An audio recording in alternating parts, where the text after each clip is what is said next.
E aí, pessoal? Vamos à nossa revisão 2.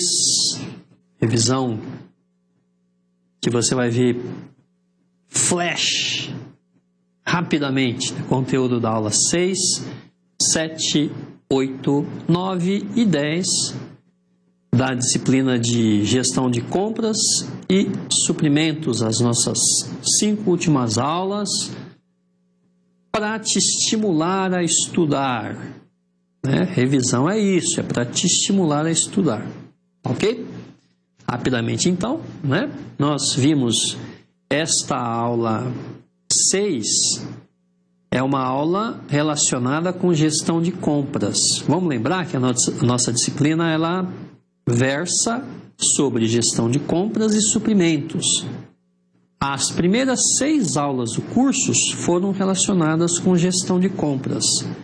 As últimas 4 aulas, suprimentos. Então, esta aula, né, destas transparências que você está vendo, ele está relacionada com a parte de gestão de compras, não é? Na verdade, a aula 6. 7, 8, 9 e 10, suprimentos.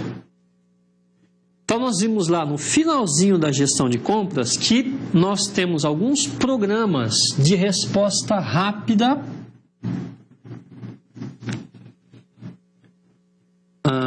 e alguns a chamam de Just-in-Time 2, porque o Just-in-Time 1, né, ela está relacionada mais aí com as partes da aplicação das ferramentas do Lean System, do sistema Toyota de produção ou do Just-in-Time dentro da organização.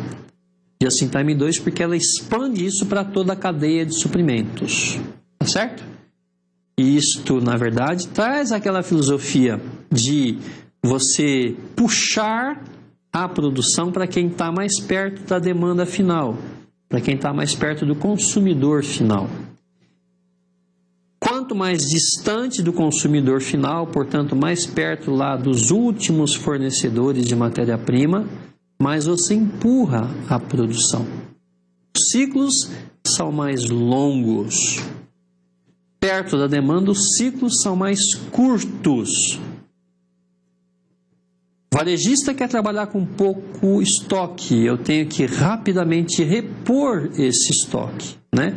São as políticas que a gente chama de resposta rápida, ou de quick response. Olha lá. Programas de respostas rápidas. Então, isso aqui, ele está sempre muito mais perto do consumidor final, não é? Do varejista, da reposição do atacadista para o varejista, olha, né? Então, é nesse ciclo mais perto que a gente precisa desses sistemas de resposta rápida, né? Então, é uma estratégia potente que está dentro da filosofia Just-in-Time. Nós, nesses programas, gerenciamos diariamente, não é? O fluxo dos produtos. E fazemos isso também, né, fazendo uma gestão dos estoques. Que nível? No nível de prateleira. Olha só, né? Então a gente está falando de estoque não de matéria-prima, não de produto cadastro, mas a nível de prateleira, ali, onde o consumo ocorre efetivamente, né? E a gente estabelece dessa forma ferramentas poderosas para aumentar vendas, reduzindo custos e melhorando margens. A gente faz isso? Que mágica é esta, hein, gente? Fala sério, hein? A gente faz isso gerenciando no nível de consumo mais imediato, né, e trabalhando essas informações ao longo da cadeia de uma forma muito rápida também. Então, todos estes programas de resposta rápida, eles vão ter esse objetivo, né? Alguns desses programas de resposta rápida, né, o chamado VMI, não é? Ou inventário, estoques gerenciados pelo fornecedor, né? Vendor Managed Inventory, né? Estoques gerenciados pelo fornecedor, tá? O que é modelo? Ele é feito, que o controle de estoque é feito pelo fornecedor. Quem é que estabelece o que vai ser reposto não é o varejista, é o fornecedor. A gente tem uma inversão grande demais nas responsabilidades, né? Nas políticas de reposição, no estabelecimento dos níveis de reposição. Então, isso sai, vamos falar assim, de um sistema descentralizado, onde cada um consegue fazer o seu próprio gerenciamento e centraliza estas políticas na mão do fornecedor, na mão do fabricante, na verdade. Tá bom? O controle deixa de ser do cliente. O cliente só acompanha e verifica as entregas. Vamos falar assim, ele, né, o varejista lá, ele perde, aspas, poder de negociação. Quem ganha é o próprio varejista, porque o nível de estoque dele diminui, né, e o nível de serviço aumenta. Tá certo? Por quê? Porque eu deixei para um outro gestor que tem uma visão muito mais alongada da cadeia de suprimentos do que o último elo da cadeia lá. Tá bom? Outra ferramenta, não é? É o dito resposta rápida, né, e eficiente ao consumidor. Esta ferramenta, ela é mais trabalhada no nível de atacadistas e varejistas, olha, né? O objetivo: atender necessidades e expectativas de forma a maximizar a eficiência dos negócios, né, para todos que estão envolvidos nestes canais de distribuição, né? Gente, o ECR, ele é voltado mais no nível de supermercados, né? Mais no nível de supermercadistas e atacadistas, tá bom? Filosoficamente, algumas ferramentas de resposta rápida são muito parecidas, tá? Todas têm como foco uma captura da informação de vendas assim que ela acontece, um repasse rápido para todo mundo que está nas cadeias subsequentes aí, tá bom? Muito bem, né? Vimos, agora voltando mais para a parte já agora de gestão de materiais, que a previsão de demanda é uma coisa importante para a gente determinar as políticas de materiais que vêm a reboque dessa determinação de previsão de demanda. Previsão é estou tentando adivinhar o que vai acontecer, né? Algumas formas de previsão de demanda, rapidamente, né? Comprar pelo último período, né? E comprar pela média móvel. Comprar pelo último período é como, né, se a gente estabelecesse: a nossa empresa vendeu 100 unidades do produto X, por mês que vem eu quero 100 unidades do produto X. Uma coisa meio, né, meio frágil, mas é, né, uma forma de você comprar pelo último período. Uma outra forma é uma média móvel, né? No caso de exemplo que nós vimos com vocês, média móvel de 4 períodos, né? Se eu quero determinar qual vai ser a previsão de consumo, não é, de demanda para o mês 5, né, o que eu vou fazer? Eu vou pegar, somar 216 mais 245 mais 215 mais 217 e dividir por 4. Por quê? Estamos usando como parâmetro média móvel para 4 períodos anteriores. Se fosse 3 períodos anteriores, nós somaríamos estes 3 valores aqui, olha, né? E dividiríamos por 3, né? Como a nossa média móvel é para 4 períodos, nós vamos somar os 4 períodos anteriores, dividir por 4, nós temos esse valor como projeção de demanda para o período 5. Uma outra forma de fazer a previsão de demanda é uma média móvel, só que a gente chama de ponderada. Por quê? Porque nós vamos estabelecer pesos, né? Esses pesos, via de regra, consideram com mais importância os períodos mais recentes. Neste caso, olha, o mês anterior tem um peso de 40%. 2 meses atrás, 30%, e assim consecutivamente até o 4º mês atrás com 10%. Olha, é 4 aqui, e tanto essa quantidade de meses, como essa distribuição de peso, ela foi determinada. Numa outra empresa poderia ser 5 meses, né? E estes pesos divididos de forma diferente, tá bom? Cada empresa determina a melhor quantidade de meses e como seria essa distribuição de meses. Neste caso, não é? Seguindo esta ideia de média móvel ponderada, nós teríamos 21,9%. Rapidamente, mês anterior, 40%, quero determinar aqui, né, qual vai ser essa média móvel ponderada. Mês anterior, 217, peso 40%, 217, 40%. E o outro mês, 215, 30%, 30%, 215.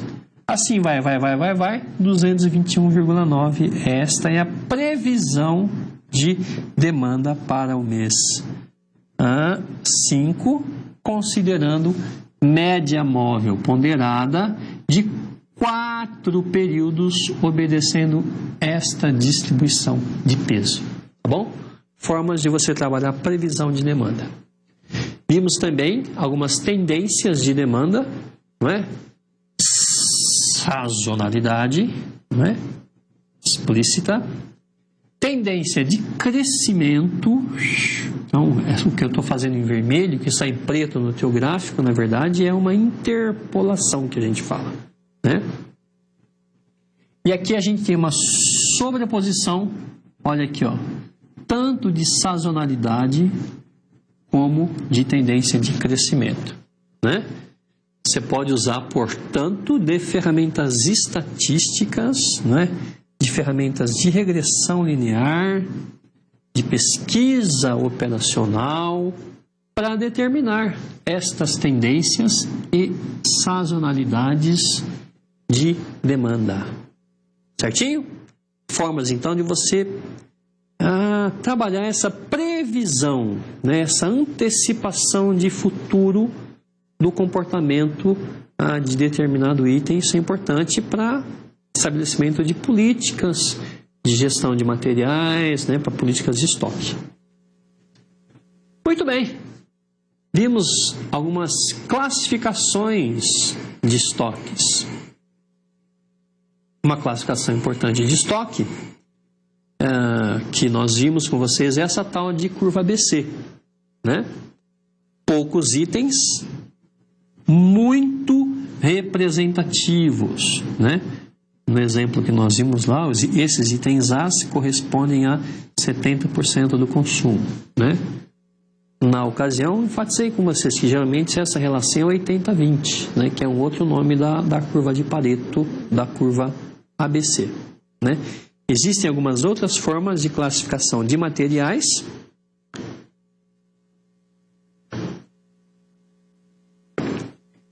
Matéria-prima, estoque em processo, produto acabado, né?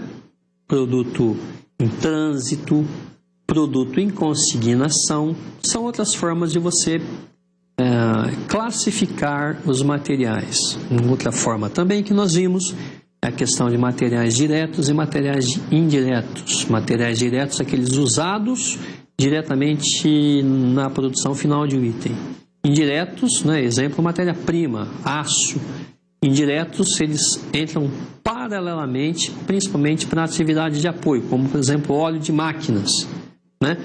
Forma de você classificar materiais aí. Vimos alguns indicadores de estoque. Indicadores de estoque têm a ver com indicadores de desempenho, né? O gestor precisa administrar, precisa gerenciar, sempre de olho nesses indicadores de desempenho, nesses indicadores de estoque, né? Gente, isso é importante, né? Assim, você quer mostrar serviço, vai lá para indicador. Mostra a evolução de itens. Isso é muito importante, né? Um dos indicadores importantes que nós vimos é a tal de acurácia. A acurácia é o grau, vamos falar assim, é o grau de acerto.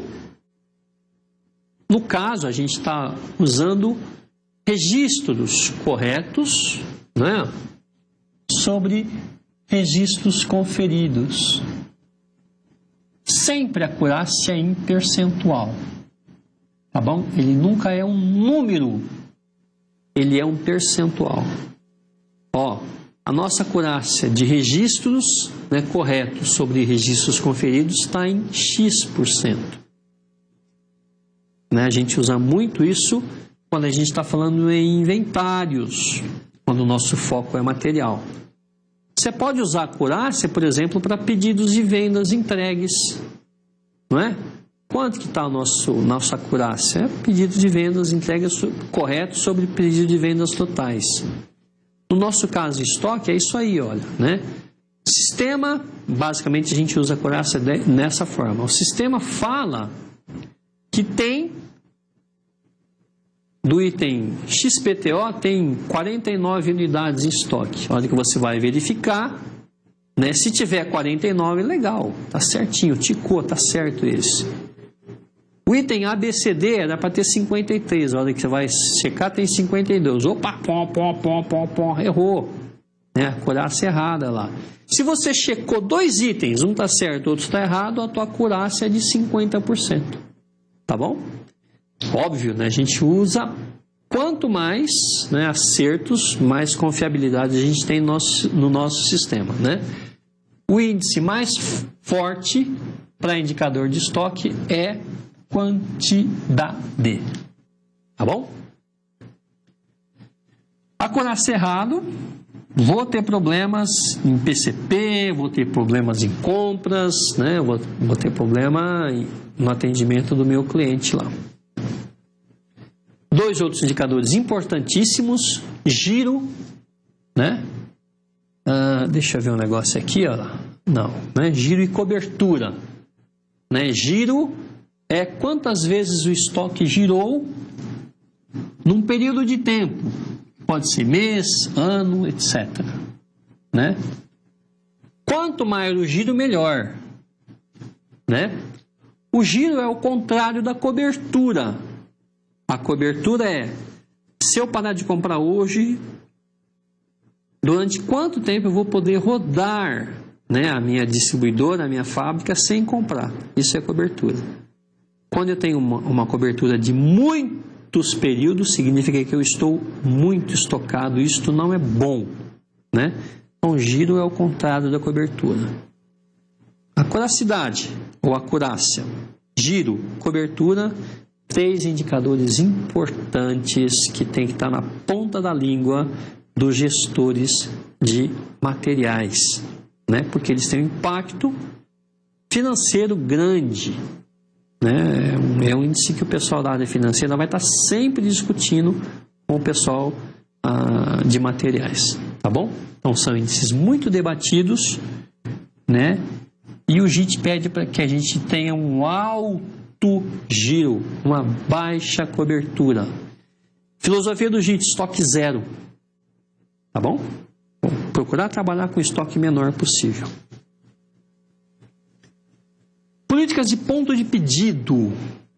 Né? O que é ponto de pedido? É quando nós vamos iniciar um pedido de compras para esse produto chegar e a gente ter a disponibilidade dele no nosso processo. Né?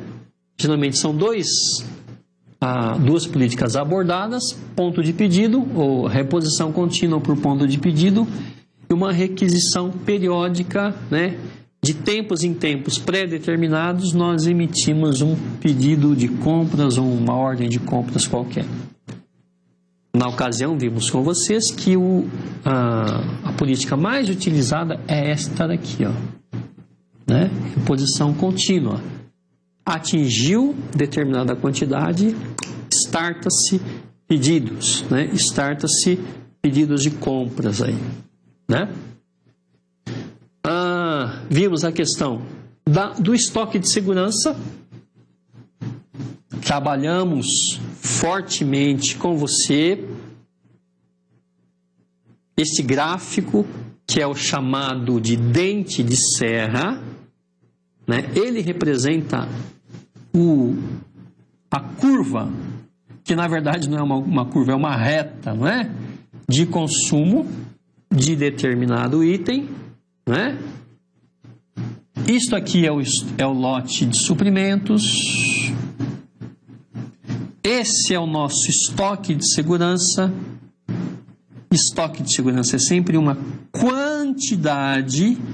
Ele pode ser dado como uma quantidade suficiente para 2 dias, 3 dias, uma semana. Ele pode ser dado em dias, mas você tem que transformar estes dias em quantidade mediante a taxa de consumo do item. Tá certo? Estoque de segurança sempre quantidade, portanto, senhores. Né? Estoque de segurança é importante porque ele serve como um amortecedor de inseguranças. Que tipo de inseguranças maiores? Insegurança no prazo de entrega.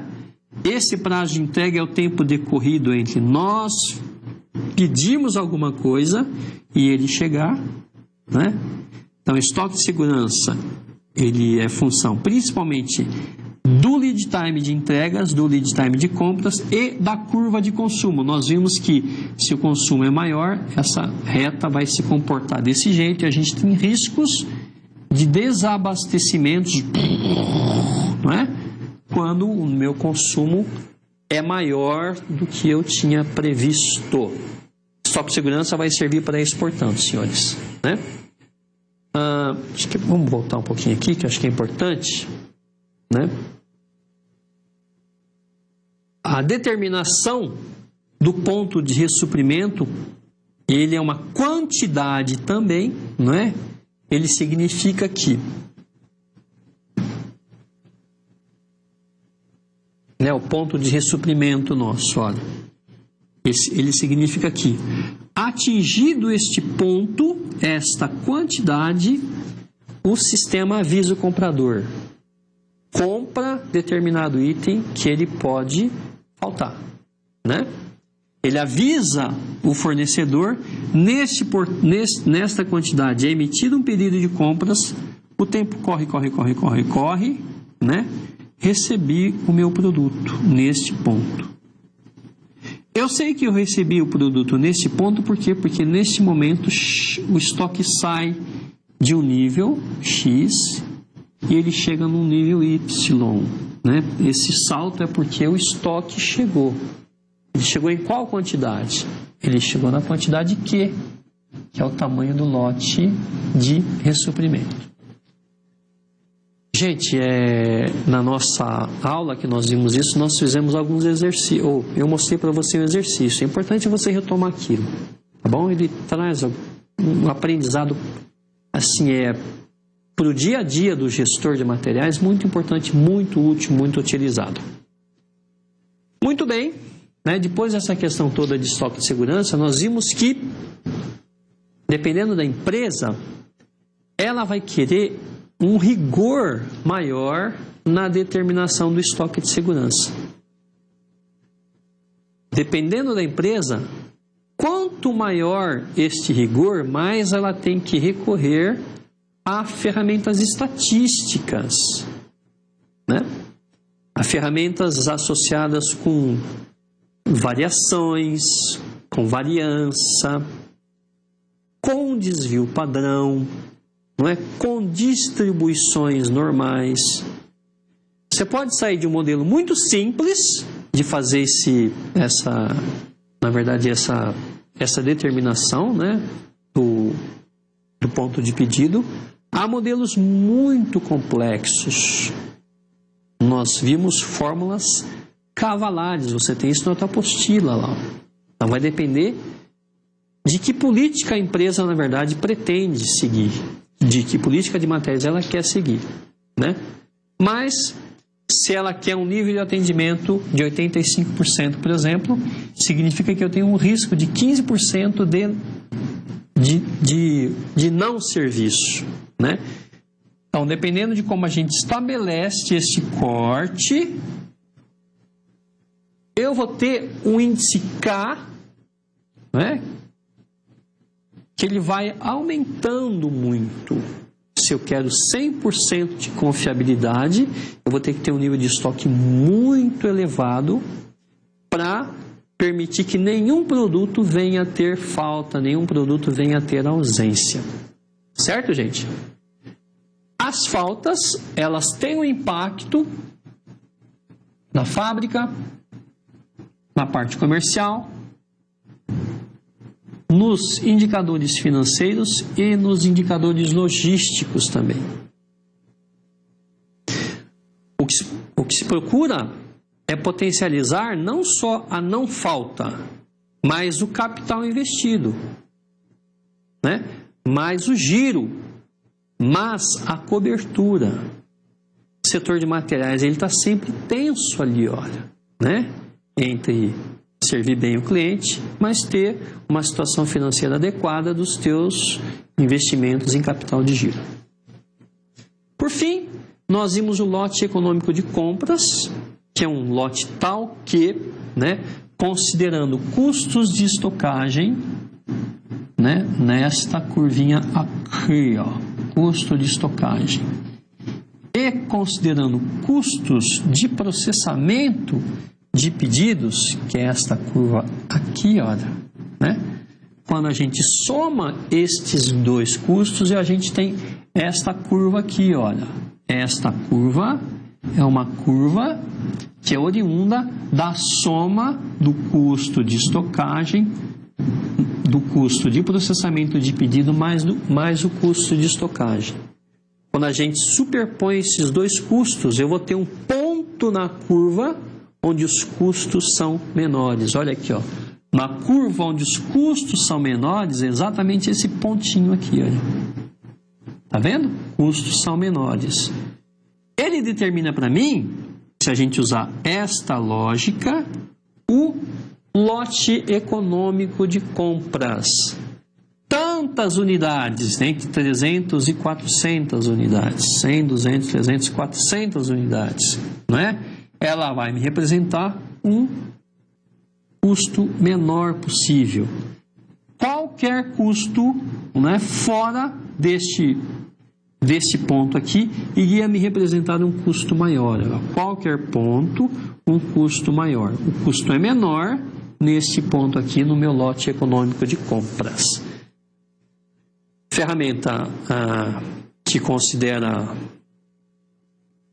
estatística também, não é? Eu tenho algumas derivações para chegar nesse ponto aí. Importante, nessa determinação de lote econômico de compras e na determinação dos coeficientes de falta, é que a gente tem um aparato de ferramentas estatísticas que podem auxiliar o gestor de compras, o gestor de suprimentos nas suas tomadas de decisões, tá bom? No mais, muito conceito e muito bom senso para a gente ter um adequado gerenciamento de compras e um adequado gerenciamento de materiais e de suprimentos, né? Visando sempre o bem da organização. Muito obrigado pela tua atenção. Até a próxima.